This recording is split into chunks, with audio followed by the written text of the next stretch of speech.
नमस्कार दोस्तों, आपका स्वागत है इन्फो एंड फाइवर पे। जैसा कि आप सभी लोग जानते हैं कि दोनों गठबंधन की तरफ से सरकार बनाने की कवायद शुरू हो चुकी है और आपने न्यूज़ में ये भी सुना होगा कि इंडिया गठबंधन ने ये फैसला किया है अपनी मीटिंग के बाद कि हम जो है ना विपक्ष में बैठेंगे। हालांकि इस बात की पूरी सच्चाई नहीं है, चूंकि नेताओं के द्वारा जो बयानबाजी की जा रही है, जो बयान दिए जा रहे हैं, उससे ये पता चल रहा है कि इंडिया गठबंधन क्या है, इंतज़ार में है कि जैसे ही इंतज़ार खत्म होगा और कुछ खेला होगा, इंडिया गठबंधन क्या करेगी, सरकार बना लेगी। मैं इसी पर आज बात करने जा रहा हूं कि क्या खेला होने की संभावना है और क्या होता हुआ हमें दिख रहा है। तो अगर वीडियो आपको अच्छी लगे तो सब्सक्राइब कर लीजिएगा, बेल आइकन प्रेस कर लीजिएगा। मेरे द्वारा दी गई हर इंफॉर्मेशन, हर नोटिफिकेशन आप तक पहुंचती रहेगी। देखिए, एनडीए गठबंधन की कल मीटिंग हुई और मीटिंग के बाद जो बातें सामने आई उसमें यह पता चला कि चंद्रबाबू नायडू जी जो है वो बड़े मंत्रालय की उन्होंने मांग कर दी है। उन्होंने गृह मंत्रालय की मांग कर दी है, उन्होंने जो है वो एनडीए के संयोजक के पद की मांग करी है, स्पीकर के पद की मांग करी है। तो इस तरह से बड़े बड़े पोस्ट उन्होंने मांग किए हैं, उनकी डिमांड है।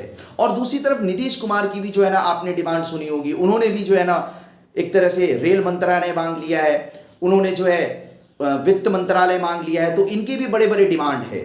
तो अब मोदी और शाह के लिए यहां पर दिक्कत वाली घड़ी पैदा हो गई है। और दूसरी तरफ आपने ये भी सुना होगा कि दूसरी तरफ जो है ना जो नेतागण है इंडिया गठबंधन के, वो लगातार बयानबाजी कर रहे हैं और बयान उनका आ रहा है। उन बयानों के मायने क्या है, उन बयानों से क्या पता चल रहा है। जैसे कि अखिलेश यादव जी ने भी बयान दिया कि भाई जब उनसे पूछा गया कि क्या इंडिया गठबंधन सरकार बनाएगी तो उन्होंने कहा कि अभी इंतजार करिए। तो इसका क्या मायने है, इंतजार करने के मायने क्या है? यानी कुछ न कुछ ऐसा लग रहा है कि खिचड़ी पक रही है और उसका क्या करना होगा, इंतजार करना होगा। तब वो सूरत या वो तस्वीर निकल कर क्या आएगी, सामने आएगी। दूसरी तरफ उद्धव ठाकरे ने जो है चंद्रबाबू नायडू जी के बयान के लिए बयान दिया कि भाई चंद्रबाबू नायडू के पास ये मौका है कि वो अपने है ना एक तरह से अपमान का क्या करे, बदला लें कि एनडीए गठबंधन के जो नेता है, जो शीर्ष नेता है माननीय प्रधानमंत्री जी, उन्होंने जो है ना उनका ये कहना है कि एनडीए गठबंधन ने जो है वो चंद्रबाबू नायडू जी को क्या किया है, एक तरह से अपमानित किया है। तो अब समय आ गया है कि वो उसका बदला ले सकते हैं, उनको बदला लेना चाहिए। ये उद्धव ठाकरे जी का उधर से कहना है। दूसरी तरफ बिहार में ये स्थिति हो रही है कि भाई जो नीतीश कुमार जी का आवास है वहां पर जनता क्या कर रही है, एक तरह से प्रदर्शन कर रही है, नारेबाजी कर रही है और जनता ये कह रही है कि बार बार आप अपने हित के लिए लौटे, इस बार जनता के हित के लिए लौट जाइए। तो इन सारी चीज़ों को देखकर, इन सारे बयान को देखकर, और आपने ये भी देखा होगा कल न्यूज़ चैनल पे ये चलाया भी जा रहा था कि भाई जो नीतीश कुमार जी है और जो तेजस्वी यादव जी है, जब दोनों यहाँ से दोनों नेतागढ़ दिल्ली के लिए मीटिंग के लिए रवाना हुए तो दोनों एक ही फ्लाइट में थे। हालांकि दोनों तो पहले आगे पीछे बैठे थे, लेकिन बाद में दोनों एक साथ भी बैठे। तो हालांकि एक साथ बैठने के बाद कुछ तो कुछ बातें हुई होंगी, हालांकि वो बातें सामने तो आधिकारिक रूप से अभी नहीं आई है ना, लेकिन हाँ कुछ न कुछ बातें हैं जो कि अभी छुपी हुई है।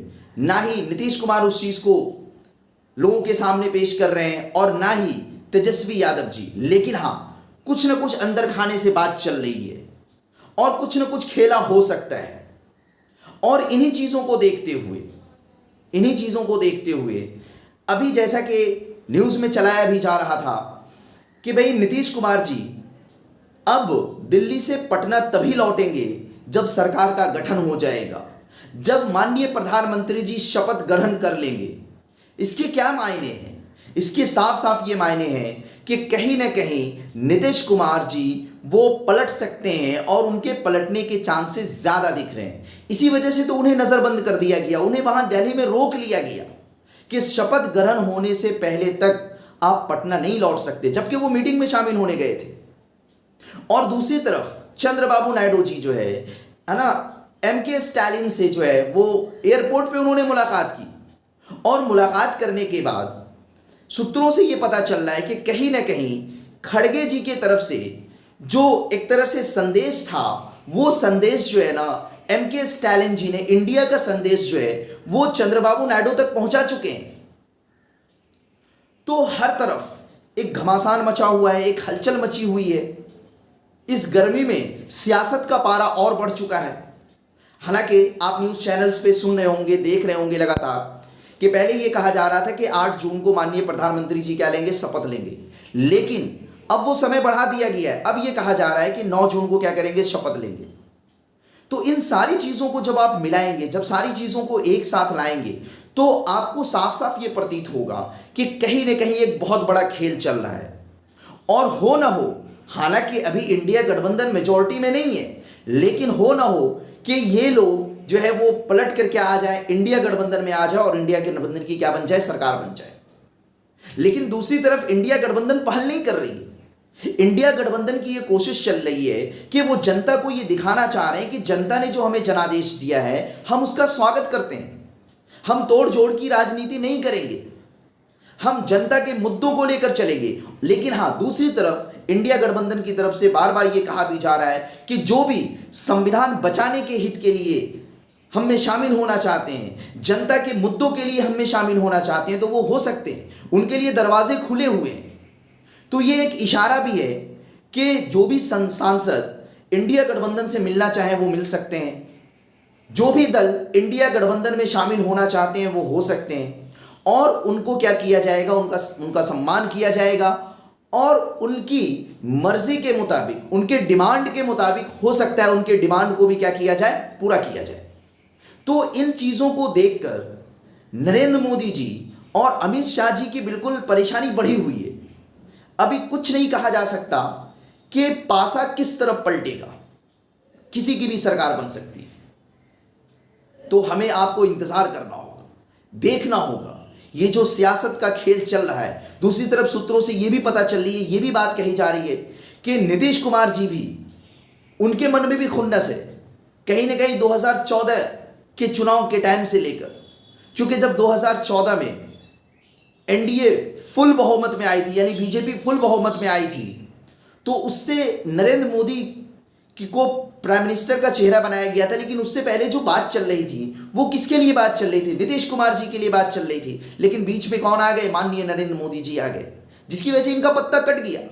तो ये भी कहा जा रहा है कि कहीं ना कहीं हो सकता है कि नीतीश कुमार जी इस चीज का भी बदला ले और वो जो है ना इंडिया गठबंधन की तरफ पलट कर चले आए।